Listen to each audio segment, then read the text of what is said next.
اعوذ باللہ من الشیطان الرجیم وَإِذَا قِيلَ انشُزُوا فَانشُزُوا يَرْفَعِ اللَّهُ الَّذِينَ آمَنُوا مِنكُمْ وَالَّذِينَ أُوتُوا الْعِلْمَ دَرَجَاتٍ وَاللَّهُ بِمَا تَعْمَلُونَ خَبِيرٌ.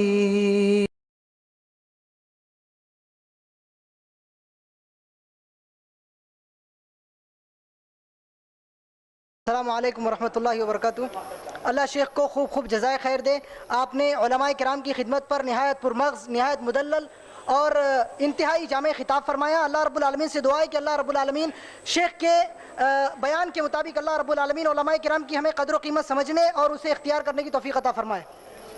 بغیر کسی تاخیر کے میں شیخ عبدالعظیم المدنی حفظہ اللہ کا تعارف کرواتا ہوں اور شیخ کو دعوت دیتا ہوں. آپ نے جامعہ دارالسلام عمر آباد سے ابتدائی تعلیم حاصل کی ہے، وہیں پر آپ نے حفظ، عالمیت اور فضیلت کی سندیں حاصل کی. اس کے بعد اعلیٰ تعلیم کے لیے آپ مدینہ تشریف لے گئے، وہاں پر آپ نے کلیت الحدیث سے فراغت حاصل کی. اس کے بعد الحمدللہ مدینہ سے واپسی کے بعد آپ چار مینار کے خطیب ہیں. الحمدللہ اللہ نے آپ کو خطابت کا زبردست ملکہ عطا فرمایا ہے. جامعہ دارالسلام عمر آباد کے بھی آپ ایک معزز اور مکرم اور بہترین صلاحیت مند استاد ہیں. اس کے علاوہ ہندوستان بھر میں آپ کے دعوتی دورے ہوتے رہتے ہیں. آپ پیس ٹی وی میں بھی تشریف لاتے ہیں. میں شیخ سے گزارش کروں گا کہ آپ آئیں اور ہمیں اپنے علمی اور پرمغز خطاب سے مستفید فرمائیں. اللہ آپ کو جزائے خیر عطا فرمائے. السلام علیکم.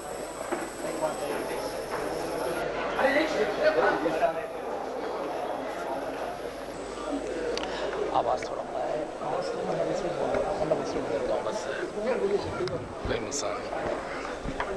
آواز زیادہ رکھنے بولیے. السلام علیکم ورحمۃ اللہ وبرکاتہ. الحمد للہ رب العالمین والصلاة والسلام على اشرف الانبیاء والمرسلین وعلى آلہ واصحابہ اجمعین وعلى من تبعهم بإحسان إلى يوم الدين. اما بعد، اعوذ باللہ السمیع العلیم من الشیطان الرجیم من همزه ونفخه ونفسه فاسألوا اہل الذکر ان کنتم لا تعلمون. استاذ محترم فضیلت الشیخ انیس الرحمن اعظمی صاحب حفظہ اللہ، فضیلت الشیخ ظفر الحسن مدنی داعی و مبلغ شارجہ حفظہ اللہ، فضیلت الدکتور آر کے نور محمد صاحب عمری مدنی حفظہ اللہ. سچ کہیں تو شیخ ظفر الحسن مدنی حفظہ اللہ کی اس پرانگیز پر اثر تقریر کے بعد پروگرام کو ختم کر دینا چاہیے تھا، لیکن چونکہ نام بلا دیا گیا ہے، میں کچھ دیر آپ کے سامنے انشاءاللہ تعالی گفتگو کر کے جلد از جلد اپنے مواد کو سمیٹنے کی کوشش کروں گا. اور میرا سلسلہ، میرا موضوع بھی تقریباً وہی ہے جس موضوع کے حوالے سے آپ اس اجلاس کے شروع سے تقاریر سن رہے ہیں.